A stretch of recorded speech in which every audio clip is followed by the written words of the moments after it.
আল্লাহ যত কিছু হারাম করেছেন, যেগুলো পাপ,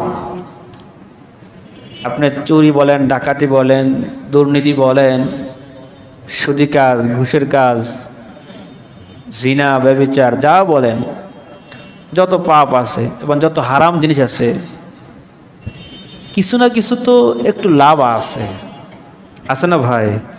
কিছু লাভের দিকে তাকে এটাকে বৈধ বলার সুযোগ নেই। চিন্তা করতে হবে সামগ্রিকভাবে এটা আমার আপনার জন্য কতটা উপকারী, এটা জানেন কে? আল্লাহ। এই জন্য আল্লাহ তাআলা বান্দার জন্য সব দিক দিয়ে বেশি উপকারী যে জিনিস সেটা হালাল করে দিয়েছেন, এবং যেটা ক্ষতিকর সেটা আল্লাহ হারাম করে দিয়েছেন। সুবহানাল্লাহ। গত তাফসীরে শেষ দিকে বলা হয়েছিল আয়াতের, সাহাবা একরাম প্রশ্ন করলো কোন জিনিস খরচ করবে? উত্তর বলা হয়েছিল কুলিল আফওয়া, যে জিনিসটা আমাদের প্রয়োজন থেকে অতিরিক্ত সেখান থেকে খরচ করতে বলা হয়েছে। নফল খরচ করার ক্ষেত্রে সব খরচ করা যাবে না। আপনি আপনার পরিবারের জন্য যতটুকু প্রয়োজন, সব প্রয়োজন পুরা হওয়ার পর যা থাকে সেখান থেকে আপনি আল্লাহর রাস্তায় দান করেন, মসজিদে দান করেন, মাদ্রাসায় দান করেন, গরিবকে দান করেন। এই কথা এখানে বলা হয়েছে। কোন ক্ষেত্রে ভাই? নফল সৎকার ক্ষেত্রে। আর এটাও বলা হয়েছে যে সর্বোত্তম খরচ কোনটা? যেটা নিজের পরিবারের জন্য করা হয়। সুবহানাল্লাহ। আমি আমার বিবির জন্য যেটা খরচ করব সেটাকে উত্তম সদকা বলা হয়েছে। সুবহানাল্লাহ। আমি আমার সন্তানের জন্য যেটা খরচ করব এটা উত্তম সদকা বলা হয়েছে। এই জন্য আমার ভাইয়েরা, ঘরের জন্য, সংসারের জন্য যা আমরা খরচ করব, চাল, ডাল, তেল, লবণ, কাপড় চোপড়, প্রয়োজন যা, সবগুলো আজ থেকে এই নিয়ে তো খরচ করবেন যে এটা এর দ্বারা আমার সদকা করার সব পাওয়া যাবে। সুবহানাল্লাহ। শুধু সদকা না, উত্তম সদকা বলা হয়েছে। সহিহ বুখারীর হাদিস, উত্তম সদকা বলা হয়েছে। এটা উত্তম সদকা মানে সবচেয়ে সওয়াব বেশি হবে। আল্লাহ তাআলা আমাদেরকে বুঝার ও আমল করার তৌফিক দান করুন। তাফসীরে রুহুল বয়ানে বর্ণিত আছে, একবার প্রিয় নবীজি মুহাম্মদুর রাসূলুল্লাহ সাল্লাল্লাহু আলাইহি ওয়াসাল্লাম সদকার ফাজাইল নিয়ে বর্ণনা করতেছিলেন।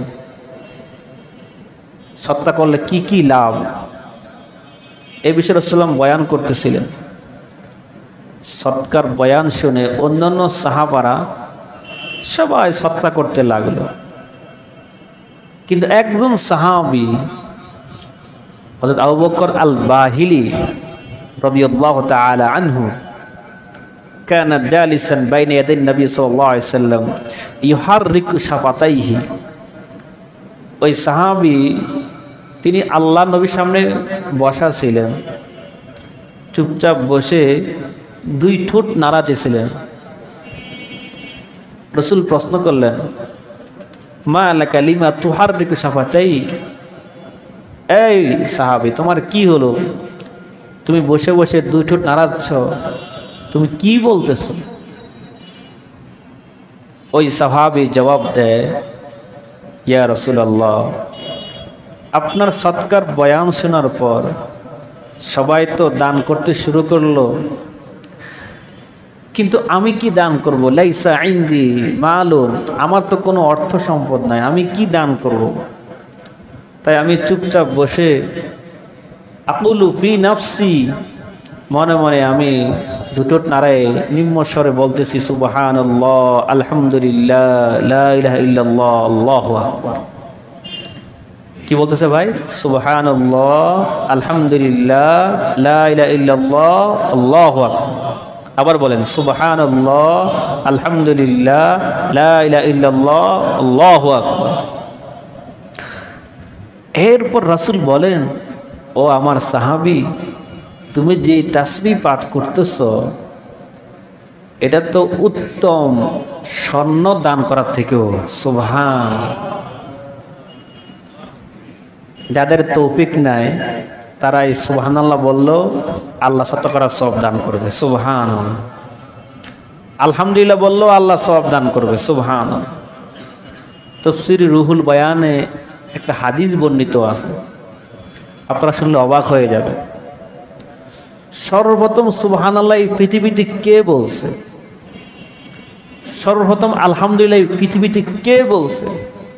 সর্বপ্রথম লা ইলাহা ইল্লাল্লাহ কে উচ্চারণ করেছে? আবার সর্বপ্রথম আল্লাহু আকবার কে উচ্চারণ করেছে? তাফসীর রুহুল বায়ানে বর্ণিত আছে, ইরওয়া আন্না আউওয়ালা মান ক্বালা সুবহানাল্লাহ হুয়া জিবরাইল আলাইহিস সালাম। সর্বপ্রথম যিনি সুবহানাল্লাহ বলেছেন তিনি কে? জিবরাইল আলাইহিস সালাম। সুবহানাল্লাহ। হযরত জিবরাইল আলাইহিস সালাম তিনি যখন দেখলেন, যখন আল্লাহর আরশ যখন সৃষ্টি হলো, তিনি যখন দেখলেন আল্লাহর আরশ এত বড়,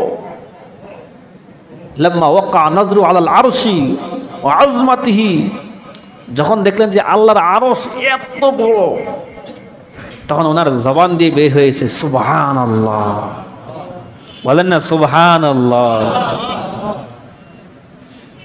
আল্লাহ, যদি আল্লাহর আরশ এত বড় হয়, কত বড়, আল্লাহ যে কত বড় হবে। সুবহানাল্লাহ। আল্লাহর শক্তি কত বেশি হতে পারে, আল্লাহর ক্ষমতা কত বেশি হতে পারে, আল্লাহর পাওয়ার কত বেশি হতে পারে। আল্লাহ। তাফসীরে বর্ণিত আছে, অতএব যে ব্যক্তি একবার সুবহানাল্লাহ বলবে ফাকাদ নালা সওয়াবা জিবরাইল, যে ব্যক্তি এখন সুবহানাল্লাহ বলবে সেও জিবরাইল সালাম মতো সুবহানাল্লাহ বলার সওয়াব লাভ করতে পারবে। সুবহানাল্লাহ। এই কিয়ামত পর্যন্ত যত ব্যক্তি সুবহানাল্লাহ বলবে, জিবরাইল সালাম যে সুবহানাল্লাহ বলে যে সওয়াব লাভ করেছেন, এর একটা অংশ ইনশাআল্লাহ আমরা যারা বলবো আমরাও লাভ করব। সুবহানাল্লাহ। ভাইরা আমার, সুবহানাল্লাহ ছোট্ট একটা শব্দ, কিন্তু এর ফাজাইল আল্লাহু আকবার। হাদিসে বর্ণিত আছে, সুবহানাল্লাহ ওয়াল হামদুলিল্লাহ তামলাআন মা বাইনাস সামাই ওয়াল আরদি ওয়া মা বাইনাহুমা। রাসূল বলেন, যদি কোনো ব্যক্তি সুবহানাল্লাহ বলে, আলহামদুলিল্লাহ বলে, এটা যে কি সওয়াব হবে, এত সওয়াব যে সওয়াব দ্বারা আসমান জমিন পরিপূর্ণ হয়ে যাবে। সুবহানাল্লাহ বলার এত সওয়াব। সুবহানাল্লাহ মানে আল্লাহ পবিত্র, আল্লাহ পবিত্র। যদি আমি এই কথা বলতে থাকি, ইনশাআল্লাহ আল্লাহ আমাকে পবিত্র করে দিবে। সুবহানাল্লাহ। আল্লাহ তাআলা আমাদের বুঝার তৌফিক দান করুন। তাহলে আমরা জানতে পারলাম সুবহানাল্লাহ কখন শুরু হয়েছে। আবার হাদিসে বর্ণিত আছে, আলহামদুলিল্লাহ ওয়া আউয়ালু মান ক্বালা আলহামদুলিল্লাহ হুয়া আদম সফিউল্লাহ। আলহামদুলিল্লাহ সর্বপ্রথম কে বলেছে? তো পৃথিবীর সর্বপ্রথম আদম আলাইহিস সালাম তিনি আলহামদুলিল্লাহ বলেছেন। সুবহানাল্লাহ। লাম্মা খলাকাহু, যখন আল্লাহ ওনাকে সৃষ্টি করলেন, যখন ওনার ভিতরে রূহ আল্লাহ দান করলেন, তখন হাসি আসলো, তখন তিনি বলছেন আলহামদুলিল্লাহ। আমার ভাইরা জানতে পারলাম সর্বপ্রথম এই পৃথিবীতে আলহামদুলিল্লাহ কে পড়েছেন? বলেন কে পড়েছেন? আদম আলাইহিস সালাম পড়েছেন। এই জন্য এরপর থেকে যত ব্যক্তি আলহামদুলিল্লাহ পড়বে, আদম আলাইহিস সালাম পড়ে যে সওয়াব লাভ করেছেন, এমন একটা সওয়াবের অংশ ইনশাআল্লাহ আমরাও পাবো। সুবহানাল্লাহ। বলেন না আলহামদুলিল্লাহ। বলেন আলহামদুলিল্লাহ। ছোট্ট শব্দ আল্লাহ। অনুরূপভাবে লা ইলাহা ইল্লাল্লাহ এই গোটা পৃথিবীতে সর্বপ্রথম কে উচ্চারণ করেছে? তাফসীর রুহুল বায়ানে বর্ণিত আছে, ওয়া আউয়ালু মান ক্বালা লা ইলাহা ইল্লাল্লাহ হুয়া নূহ আলাইহিস সালাম লাম্মা শাহাদা তুফান। হযরত নূহ আলাইহিস সালাম যখন দেখলেন প্রচন্ড তুফান, যখন প্লাবন দেখলেন, তিনি এগুলো দেখে তিনি পড়লেন লা ইলাহা ইল্লাল্লাহ। কি বললেন? লা ইলাহা ইল্লাল্লাহ। এই জন্য তাফসীরে রিওয়ায়াতে উল্লেখ আছে, হামান ক্বালা লা ইলাহা ইল্লাল্লাহ, যে ব্যক্তি লা ইলাহা ইল্লাল্লাহ বলবে সেও নূহ আলাইহিস সালাম মতো লা ইলাহা ইল্লাল্লাহ বলার সে সওয়াবের একটা অংশ পেয়ে যাবে। সুবহানাল্লাহ। তাহলে আমরা জানতে পারলাম সুবহানাল্লাহর সূচনা কখন হলো, আলহামদুলিল্লাহ সর্বপ্রথম কে বলল, লা ইলাহা ইল্লাল্লাহ সর্বপ্রথম কে বলল। এখন আসুন আল্লাহু আকবার সর্বপ্রথম কে বলেছে? তাফসীরে বর্ণিত আছে, ও আউয়ালু মান ক্বালা আল্লাহু আকবার হুয়া ইব্রাহিম আলাইহিস সালাম। আল্লাহু আকবার সর্বপ্রথম কে বলেছে? ইব্রাহিম আলাইহিস সালাম। কখন? যখন আল্লাহর পক্ষ থেকে ওনাকে আদেশ করা হলো ওনার সন্তান ইসমাঈল আলাইহিস সালামকে কোরবানি করার জন্য, জবাই করার জন্য। যখন তিনি ওনার সন্তান ইসমাইলকে যখন জবাই করতে শুরু করলেন, ওই জায়গায় জবাই হয়েছে কি? দুম্বা জবাই হয়েছে। ইসমাঈল সালাম জবাই হন নাই। তিনি যখন দেখলেন ছেলে জবাই হয় না, দুম্বা জবাই হয়েছে, তখন তিনি বললেন আল্লাহু আকবার। বলেন না, কি বলছে? আল্লাহু আকবার। এই জন্য আশ্চর্য বড় কিছু ঘটলে আল্লাহু আকবার বলতে হয়। আমার ভাইরা, এগুলো সবাইকে শিখাতে হবে। আমরা আমাদের ঘরের মধ্যে ছেলেদেরকে, মেয়েদেরকে এগুলো শিখাবো, বাপ মাকে শিখাবো, স্ত্রীকে শিখাবো, ঘরে সবাইকে শিখাবো। এখন বলে যে ওয়াও নাইস, এগুলো না, আমরা বলবো সুবহানাল্লাহ, আল্লাহু আকবার, মাশাআল্লাহ। শিখাবো। কে কোনো উপকার করলে থ্যাঙ্কস, ধন্যবাদ, এগুলো বলা যেতে হয়, সমস্যা নেই। তাকে শিখান, জাযাকাল্লাহ শিখান। বলেন কি বলতে হবে? জাযাকাল্লাহ খায়র। সুন্নত আদায় হবে, দোয়াও হবে, সওয়াবও হবে। আর আপনি যে মুসলমান এটাও বোঝা যাবে। সুবহানাল্লাহ, এ অনেক ভালো পারে। বলেন না মাশাআল্লাহ। আপনি যদি বলেন যে ওয়াও ভেরি নাইস, আর যদি অন্য শব্দ যদি ব্যবহার করেন আপনার নজর লাগতে পারে ভাই। হ্যাঁ, নজর লাগে। আল আইনু হাক্কুন, হাদিসে বর্ণিত আছে। আপনার ছেলে ভালো লিখতে পারে, ভালো পড়তে পারে, আপনার মেয়ে ভালো লিখতে পড়তে পারে, যদি বাপ মা যদি বলে হ্যাঁ অনেক পারে, অনেক পারে, তাহলে বাপ মার নজরও লাগতে পারে সন্তানের উপরে। এই জন্য সঙ্গে মাশাআল্লাহ ব্যবহার করেন। হাদিসে বর্ণিত আছে, যদি মাশাআল্লাহ বলে তাহলে আর কোনো ক্ষতি হবে না। সুবহানাল্লাহ। তাহলে আমরা শিখাবো, মাশাআল্লাহ বলতে শিখাবো, জাযাকাল্লাহ খায়রা বলতে শিখাবো, সুবহানাল্লাহ বলতে শিখাবো। অনেক বড় জিনিস যেটা আশ্চর্যজনক, ওই জায়গায় আমরা শিখাবো আল্লাহু আকবার বলতে শিখাবো। ভালো জিনিস পাইছি বলতে হবে আলহামদুলিল্লাহ। এগুলো শিখানোর বিষয়। তাফসীরে বর্ণিত আছে, অতএব যে ব্যক্তি আল্লাহু আকবার বলবে আল্লাহ তাকে ইব্রাহিম সালামের ফয়েজ দান করবে। সুবহানাল্লাহ। সেই নবীর ফয়েজ ও বরকত দান করবে। সুবহানাল্লাহ। এই জন্য আমরা যখন সুবহানাল্লাহ পড়ি, যখন আমরা আল্লাহু আকবার পড়ি, এটা মাথায় রাখবো যে আল্লাহু আকবার, আল্লাহু আকবার, আমি যে পড়তেছি এর দ্বারা ইনশাআল্লাহ আমিও আল্লাহ নবী ইব্রাহিম সালামের যে ফয়েজ ও বরকত সেটা আমি লাভ করতে পারবো। সুবহানাল্লাহ। আমরা আমল করবো তো ইনশাআল্লাহ। সুবহানাল্লাহ, আলহামদুলিল্লাহ, লা ইলাহা ইল্লাল্লাহ, আল্লাহু আকবার। বলেন সুবহানাল্লাহ, আলহামদুলিল্লাহ, লা ইলাহা ইল্লাল্লাহ, আল্লাহু আকবার। আল্লাহ আমাদেরকে আমল করার তৌফিক দান করুন।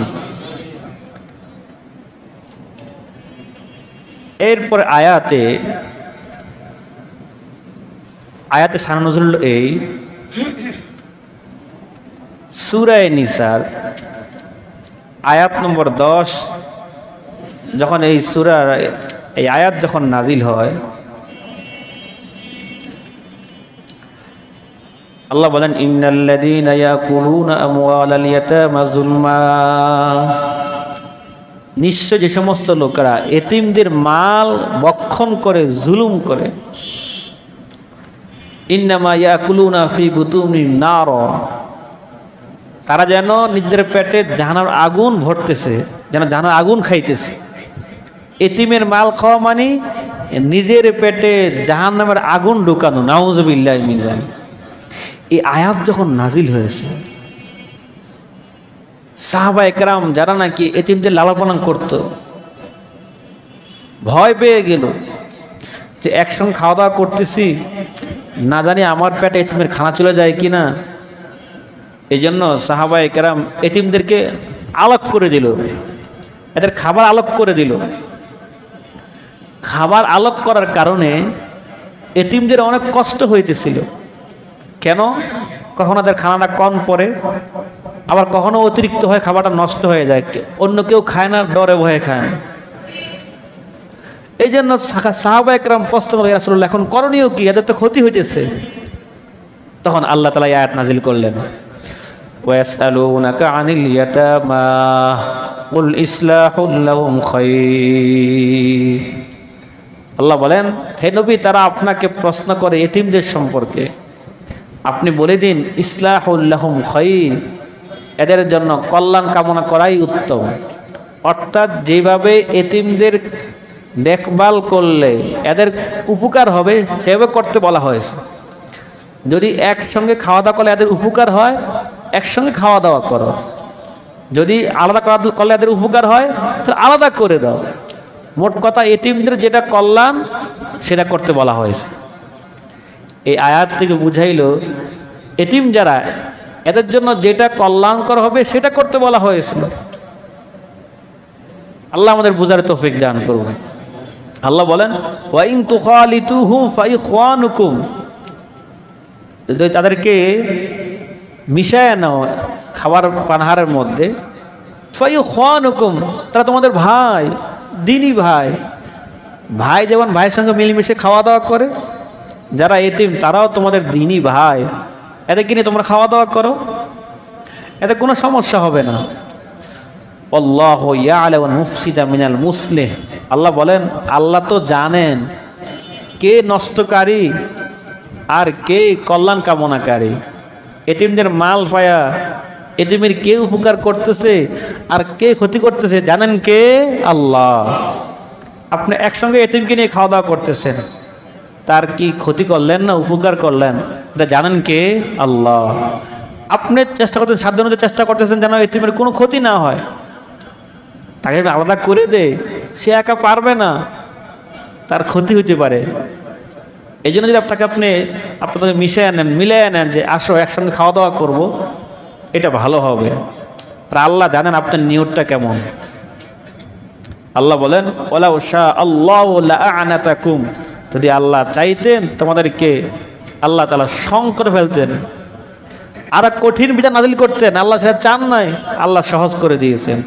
ইন্নাল্লাহ আজিজুন হাকিম, নিশ্চয় আল্লাহ তাআলা পরাক্রমশালী এবং প্রজ্ঞাময়।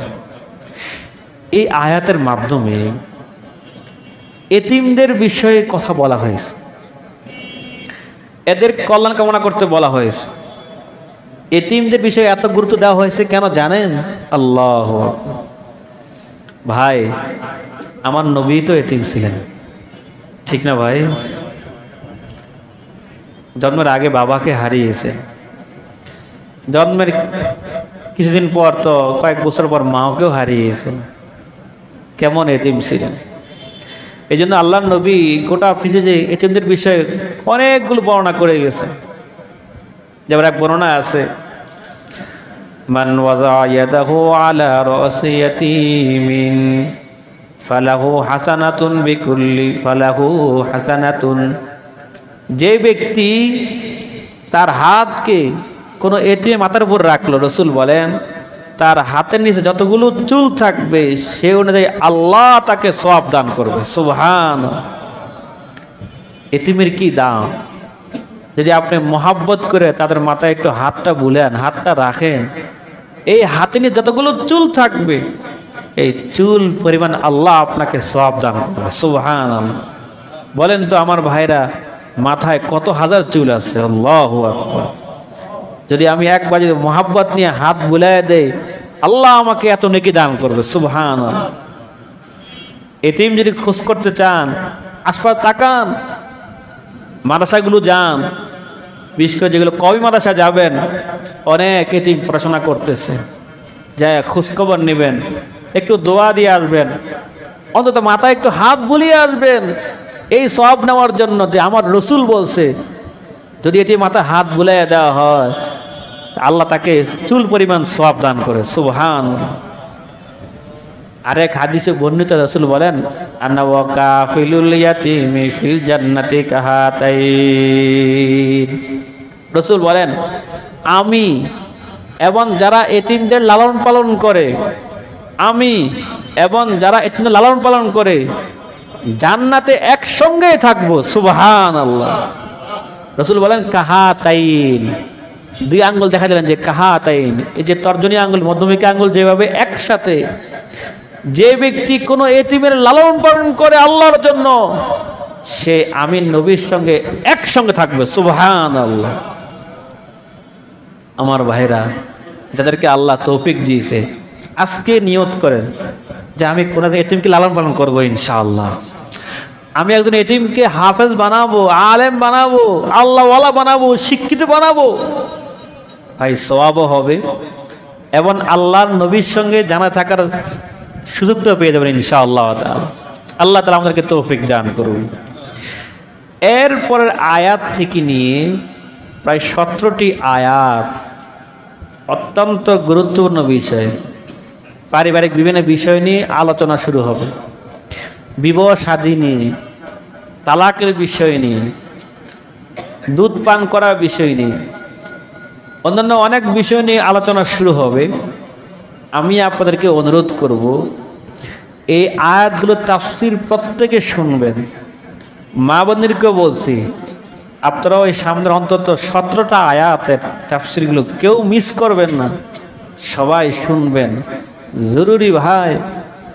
আমাদের সমাজে আমি জুমার বয়ানও বলছি, প্রায় অনেক পরিবারের মধ্যে অশান্তি আর অশান্তি, স্বামী স্ত্রীর মাঝে মিলমিশ মোহাব্বত নাই, ঝগড়ার ঝগড়া, অথবা সন্তানকে নিয়ে পেরেশান, ভাই বোনকে নিয়ে পেরেশান, আত্মীয়কে নিয়ে পেরেশান। অনেক খবর আমরা পাই যে ঘরে অশান্তি আর অশান্তি। এই জন্য আমি জুমার বয়ানে আলোচনা শুরু করেছিলাম কিভাবে একটা ঘর দিনদার পরিবেশ তৈরি করা যায়, স্বামীর কি কি হক, স্ত্রীর কি কি হক, স্বামীর কি কি ভুল, যে ভুলের কারণে সংসারে অশান্তি তৈরি হয়, আবার স্ত্রী কি কি ভুল যেগুলোর কারণে সংসারে অশান্তি তৈরি হয়। আমি এই সম্পর্কে আলোচনা জুমার বয়ানে শুরু করেছি। আমার মন চায় ইনশাআল্লাহ আমি তাফসীরের মধ্যে আলোচনা করব ইনশাআল্লাহ, যেহেতু এই আজকের পরবর্তী আয়াত থেকে বিভিন্ন বিষয় আহকাম বিষয়গুলো আলোচনা শুরু হবে, বিবাহের বিষয় নিয়ে, তালাকের বিষয় নিয়ে। আল্লাহ তাআলা আমাদেরকে বুঝার আমল করার তৌফিক দান করুন। আমি আপনাদেরকে বলবো, জুমার বয়ানে আগে আগে চলে আসবেন। আমাদের এই বিষয়গুলো আলোচনা শুরু হয়েছে, স্বামীর কি কি ভুল বা স্ত্রীর কি কি ভুল যার কারণে সমাজে সংসারে অশান্তি তৈরি হয়, শুধরানোর উপায়গুলো কি আলোচনা শুরু হয়েছে। তাফসীরও মিস করবেন না, জুমার বয়ানগুলো মিস করবেন না। আল্লাহ তাআলা আমাদেরকে বোঝার তৌফিক দান করুন। আল্লাহ বলেন, ওয়ালা তানকিহুল মুশরিকাতি হাত্তা ইউমিন ওয়ালা আমাতুম মুমিনাতুন খায়রুম মিন মুশরিকাতিন ওয়ালাউ আ'জাবাতকুম ওয়ালা তুনকিহুল মুশরিকিনা হাত্তা ইউমিনু ওয়ালা আবদুম মুমিনুন খায়রুম মিন মুশরিকিন ওয়ালাউ আ'জাবাকুম উলাইকা ইয়াদউনা ইলান নার ওয়াল্লাহু ইয়াদউ ইলাল জান্নাতি ওয়াল মাগফিরাতি বিইযনিহি ويبين آياته للناس لعلهم يتذكرون। এই আয়াতে আল্লাহ তাআলা কাদেরকে বিবাহ করা যায় না,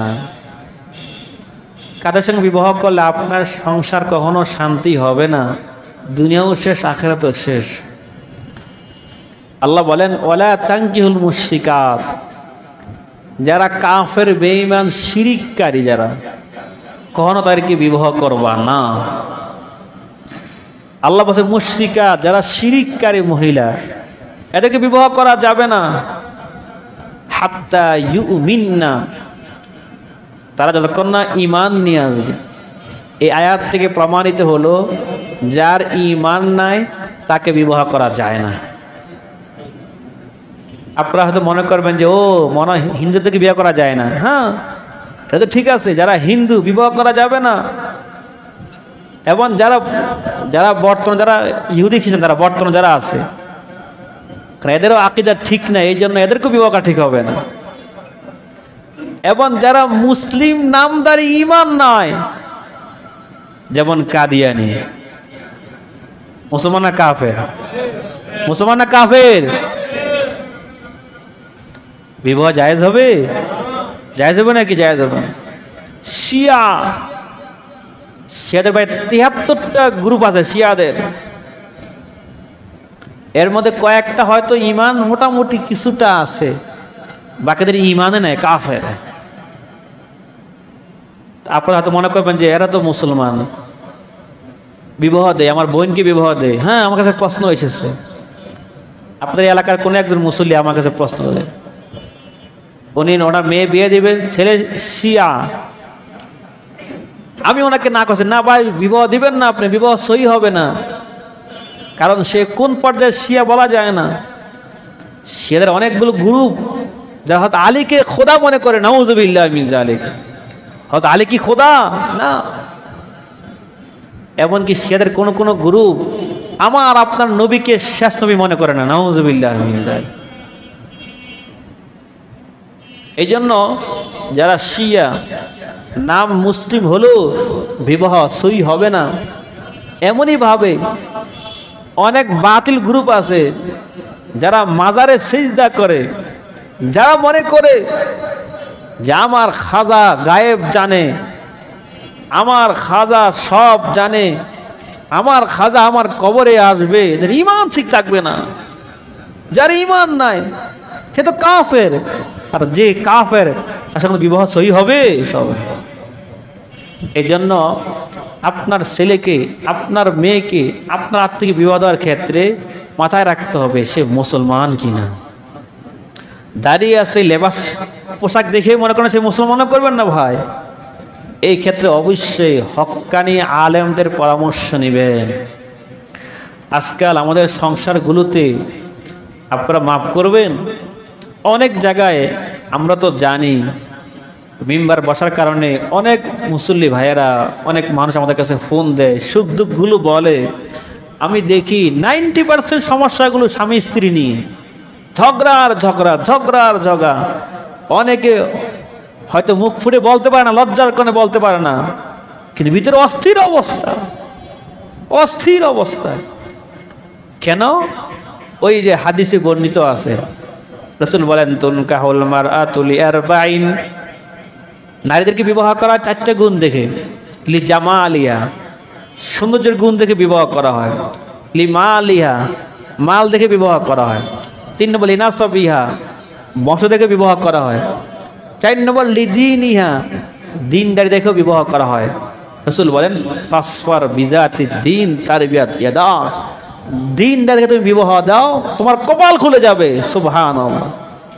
দিনদারি বসে প্রাধান্য দাও। আমরা কি করি? কার কটা বাড়ি আছে, গাড়ি আছে, কেমন সুন্দরী, কেমন অর্থ আছে, বংশ কেমন। ভাই 1 নম্বর তাকান তার দিনদার দিকে তাকান, দিনদারি। যদি এরপর তার মাল থাকে আলহামদুলিল্লাহ, সে সুন্দরীও আলহামদুলিল্লাহ, বংশবল আলহামদুলিল্লাহ, কিন্তু তার দিনদারি নাই, তার সব আছে, তাহলে কোনো লাভ হবে না ভাই। আর দিনদারি আছে তার কিছুই নাই, ইনশাআল্লাহ আপনার ঘরটা জান্নাতি ঘর হয়ে যাবে ইনশাআল্লাহ। নারীর কারণে অনেকগুলো ঘর ভাই অশান্তির আগুনে পড়তেছে। আবার যদি ছেলেও যদি দিনদার না হয়, ছেলেদের ভুলের কারণে অনেক সংসারগুলো ধ্বংস হয়ে যাচ্ছে। আমি গত জুমা বলেছিলাম যে আমাদের পুরুষদের কিছু ভুলের কারণে সংসারগুলো ধ্বংস হয়ে যায়, ঝগড়ার কারণ হয়। যেমন আমি একটু স্মরণ করে দেয় আপনাদেরকে, জুমার সময় বলেছিলাম স্বামীরা কিছু ভুল করে, স্ত্রীরা কিছু ভুল করে, এই ভুলগুলো করার কারণে সংসার তছনছ হয়ে। আমি ধারাবাহিক আলোচনা শুরু করেছি জুমার বয়ানে, ইনশাআল্লাহ সুযোগ হলে তাফসীরেও আমি আলোচনা করব। জুমার বয়ানে বলা হয়েছিল স্বামীদের কিছু ভুল, আমি সংক্ষিপ্ত আকারে একটু বলি। যেমন আমাদের স্বামীদের একটা বড় ভুল, স্ত্রীকে সময় না দেওয়া। স্ত্রীকে সময় না দেওয়া, দুনিয়ার সব কাজ করার সুযোগ হয়, আর যিনি আমার প্রিয়তমা সঙ্গিনী স্ত্রী, তাকে আমি সময় দিতে পারি না। এই সময় না দেওয়ার কারণেও অনেক সময় সংসারে ঝগড়া সূচনা হয়, এক পর্যায়ে তালাক পর্যন্ত হয়ে যায়। আমার নবী থেকে বড় ব্যস্ত কেউ হতে পারে না ভাই। আমার নবী রাষ্ট্রনায়ক ছিলেন, নবুয়তের কাজ করতেন, দাওয়াতের কাজ করতেন, রাষ্ট্র পরিচালনা করতেন, আবার দৈনিক স্ত্রীদেরকে সময় দিতেন। সুবহানাল্লাহ। এই জন্য ভাইয়েরা আমার, স্ত্রীকে সময় দেয় ইবাদত, এটা দুনিয়া না ভাই। আমি যদি স্ত্রীর সঙ্গে যদি সময় দেই, হাসি গল্প করি, ইবাদত। এটা খুশ গল্প করা ইবাদত। এই জন্য স্ত্রীকে সময় দিবেন। সময় না দিলে সংসারটা ভাই ধ্বংস হওয়ার কারণ হতে পারে। তখন কি করে, মাফ করেন আপনারা আমাকে, অনেক স্ত্রীরা তখন পরকীয়া লিপ্ত হয়ে যায়। স্বামী সময় দেয় না, শয়তান ধোঁকা দিয়ে দেয়। আল্লাহ আমাদেরকে হেফাজত করুন। দ্বিতীয় আরেকটা ভুল আমরা করে থাকি, কথায় কথায় স্ত্রীদের ভুল ধরা। ভাই এটা আমরা করবো না কেউ। আমরা যারা আছি ভাই, আমার রসুল এমন করেন নাই ভাই। আমার নবী ছিলেন সবচেয়ে সর্বশ্রেষ্ঠ আদর্শবান স্বামী ছিল আমার রসুল। সহিহ বুখারীতে আছে, মা আবান নবী সাল্লাল্লাহু আলাইহি ওয়াসাল্লাম তাআমান কত্তু। আমার নবী কখনো কোনো খাবারের দোষ ধরেন নাই, কোনো কাজের দোষ ধরেন নাই। আমার নবীর 11 জন বিবি ছিল, কোন বিবিকে এইভাবে তিনি কথায় কথায় ভুল ধরেন না। ও ভাই, যদি আপনার ভুল যদি কেউ ধরে, কথাটা ভুল ধরে, আপনার কেমন মেজাজটা হবে? হ্যাঁ, যদি স্ত্রী ভুল করে, তাকে আপনি সুন্দর করে মোহাব্বত দিয়ে তাকে বুঝিয়ে বলেন। কিন্তু তার প্রতিটা কথা যদি ভুল ধরলে এই সংসার টিকে না, সংসার অশান্ত হয়ে যায়। আল্লাহ আমাদেরকে হেফাজত করুক। আমরা আরেকটা ভুল করি স্বামীরা, অনেক সময় একসঙ্গে থাকলে কথাবার্তা একটু স্বাভাবিক মানবিয়ান হইতেই পারে, মানবিয়ান হইলেই তালাকের হুমকি দেওয়া। তালাকের হুমকি দেওয়া ভাই, এটা একদম বড় একটা অপরাধ। আমি মোবাইলে গত কয়েকদিন পর্যন্ত কতগুলো যে তালাকের প্রশ্ন আসছে আল্লাহ ভালো জানে। তালাক তালাক তালাক তালাক, খুব খারাপ লাগে ভাই। ভাই তালাকের হুমকি ধমকি কেউ দিবেন না ভাই, এগুলো খুব খারাপ জিনিস। আল্লাহর কাছে তালাকের বিষয়টা অত্যন্ত নিকৃষ্ট একটা বৈধ কাজ। এই জন্য তালাকের হুমকি দেওয়া, এর দ্বারা ঝগড়ার সূচনা হয়। যদি আপনি স্ত্রীকে তালাকের হুমকি দেন, তখন ওই নারী জানে তার হৃদয়ে কেমন ঝড় বয়ে যায়। আল্লাহ আমাদেরকে হেফাজত করুন। আর একটা আমরা ভুল করি স্বামীরা, স্ত্রীদেরকে দ্বিতীয় বিবাহ করার হুমকি ধমকি দেই আমরা। ভাইরা আমার, যদি আপনার জরুরত হয়, একাধিক বিবাহ করার জরুরত হয়, আপনাকে শরীয়ত সুযোগ দিয়েছে একাধিক বিবাহ করার, কিন্তু একটা নারীকে তুচ্ছ তাচ্ছিল্য করে তাকে দ্বিতীয় বিবাহ করার হুমকি দেওয়া, এগুলো ঝগড়ার কারণ হয়। যদি আপনার আর একটা স্ত্রীর প্রয়োজন হয়, যদি আপনি ইনসাফ করতে পারেন, ইনসাফ ইনসাফ যদি আপনি ইনসাফ করতে পারেন, তাহলে আপনাকে শরীয়ত সুযোগ দিয়েছে একাধিক বিবাহ করার। এখানে আরেকটা বলে রাখি, অনেকে মনে করে দ্বিতীয় বিয়ে করলে সে লুচ্চা, নাউজুবিল্লাহ। না ভাই, একটা মানুষ জিনা করবে তাকে আপনি লুচ্চা বলেন না, আর একটা লোক বৈধভাবে যদি সে দ্বিতীয় বিবাহ করে তাকে আপনি লুচ্চা বলবেন কেন ভাই? তবে শর্ত আমি আবারও বলছি, যদি সে ইনসাফ করতে পারে। আমি যে আরেকটা বিবাহ করলাম, যদি আমি ইনসাফ করতে পারি দুই নারীর মাঝে, তখন আমাকে শরীয়ত সুযোগ দিয়েছে। আমাদের একটা ভুল ধারণা, অনেকে মনে করে কি বিয়ে 4টা করা সুন্নত। এই কথাটা ভুল ধারণা। 4টা বিয়ে করা সুন্নত কে বলছে আপনাকে? কে বলছে আপনাকে? যদি সুন্নত হইতো সমস্ত আলেমরা 4টা বিয়ে করত, সমস্ত বুজুর্গরা 4টা বিয়ে করত। কারণ রসুলের সুন্নত কেউ ছাড়তে পারবে না, ঠিক না ভাই? যারা আল্লাহওয়ালা ওলামা একরাম, যারা বুজুর্গ, তারা রসুলের সুন্নতগুলো খুঁজে খুঁজে প্রত্যেকটা আমল করার চেষ্টা করে। এই জন্য 4টা বিয়ে করার সুন্নত, এটা এভাবে বলা যাবে, বরং যার প্রয়োজন 4টা বিয়ে করার সুযোগ আছে। কখন আবার জরুরি হয়ে যায়, কখন আবার হারাম হয়ে যায়। যদি আপনি একাধিক বিয়ে করলে ইনসাফ করতে পারবেন না, তাহলে আপনার একাধিক বিয়ে করার সুযোগ নাই আপনার জন্য। মনে করেন আপনার স্ত্রী অসুস্থ হয়ে পড়লো, অনেক অসুস্থ, আপনার কোনো হক আদায় করতে পারতেছে না, আপনার সন্তানের প্রয়োজন, সন্তান হচ্ছে না এখন, অথবা আপনার জৈবিক চাহিদা পুরো করার প্রয়োজন, স্ত্রী অসুস্থ হওয়ার কারণে আপনি পাইতেছেন না, আপনার সুযোগ আছে, আর একটা বিবাহ করার সুযোগ আছে। সেটা আমার মা বোনের আপনাদেরকেও বলে রাখি, শরীয়ত যেটাকে জায়েজ বলে সেটাকে জায়েজ মানতে হবে ভাই। আর আল্লাহর কোনো বিধান এমন কোনো বিধান না যেটা আমাদের উপর জুলুম হয়ে যাবে, মানে আল্লাহর প্রতিটা বিধান আমাদের উপকারের জন্য, এটা বুঝতে হবে ভাই। আমার আপনার আকলে ধরুক বা না ধরুক, যদি আল্লাহ বলে থাকেন এটা অবশ্যই আমাদের জন্য কল্যাণ করা। সুবহানাল্লাহ। আমাদের আরেকটা ভুল হয়ে থাকে আমার ভাইরা, স্ত্রীর কোনো আত্মীয়কে সহ্য করতে না পারা, এগুলো হয় ভাই। স্ত্রী আত্মীয় স্বজনকে নিয়ে আমরা অনেক সময় নিজের ভাই বোনকে যেমন মনে করি, কিন্তু স্ত্রী কোনো ভাই বোন ঘরে আসলে মুখটা কালা হয়ে যায়, ঝগড়া শুরু করে দেয় ভাই। এমনটা হওয়া উচিত নয়।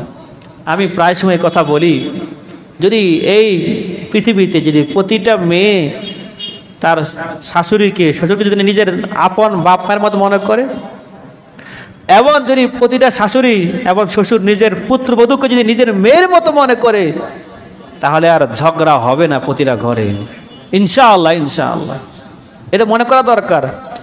স্ত্রীর কোনো আত্মীয় আসলে এই জন্য আমরা মন খারাপ করব না, বরং মেহমানদারি করবো ইনশাআল্লাহ। মেহমানদারি করতে অনেক ভাগ্যের বিষয় ভাই। আরেকটা বিষয়, অহেতুক স্ত্রীকে সন্দেহ করা, নিজের আপন ভাইয়ের সঙ্গে কথা বলে ওই জায়গাও সন্দেহ করা, কি আশ্চর্য বিষয়। অহেতুক সন্দেহ করা এবং অপবাদ দেওয়া। যেমন আমরা অনেকে বলে থাকি, আমার ছেলে খারাপ আছে তোর কারণে, বলে কি বলে না, তোমার কারণে আমার সংসারটা নষ্ট হয়ে যাচ্ছে, তোমার কারণে আমার মেয়ে নষ্ট হয়েছে, ছেলে নষ্ট হয়েছে। ভাই, সন্তান কি বিবির একার না আপনারও? দুজনের সন্তান। এই জন্য আপনি ঢালাভাবে একজনের দোষারোপ করবেন, এগুলো কারণে ভাই সংসারটা ধ্বংস হয়, ঝগড়ার কারণ হয় এগুলো। আল্লাহ আমাদেরকে হেফাজত করুক। আরেকটা বিষয়, আমরা আল্লাহ না করুক স্ত্রীকে সময় না দিয়ে নিজে পরকে জড়িয়ে পড়া, এর কারণও সংসারটা ভেঙে যায় ভাই। আল্লাহ আমাদেরকে হেফাজত করুক। আবার অনেক সময় এমন হয়, আমরা যারা আছি অনেকে দিনদারি পোশাক পরিধান করি, নিজে তো স্ত্রীকে খুব পর্দা রাখার চেষ্টা করি, কিন্তু নিজে যায় মেয়েগুলোও কথা বলি, ভাবিরও কথা বলি, অন্যগুলোও কথা বলি, প্রকাশ্যে বেপর্দা চলি। যদি এমন হয় তাহলে ঝগড়া সূচনা হইতেই পারে।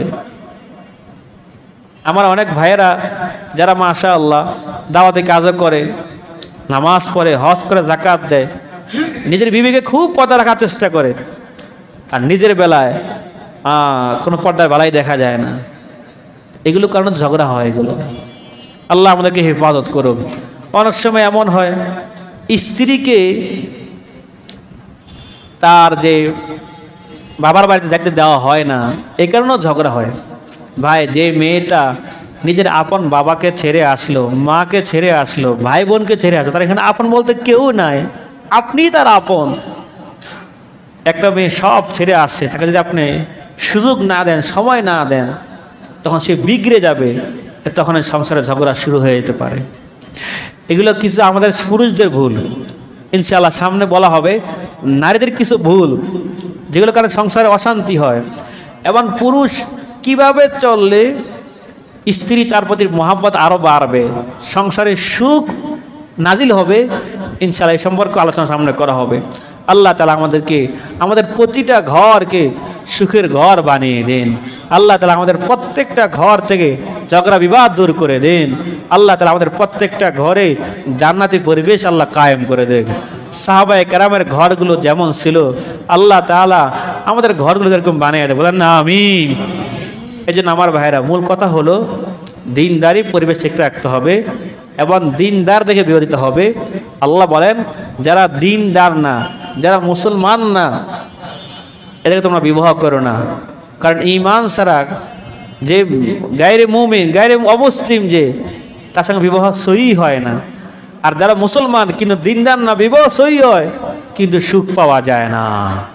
আল্লাহ তাআলা আমাদেরকে বুঝার ও আমল করার তৌফিক দান করুক। ওয়া আখিরু দাওয়ানা আনিল হামদুলিল্লাহি রাব্বিল আলামিন।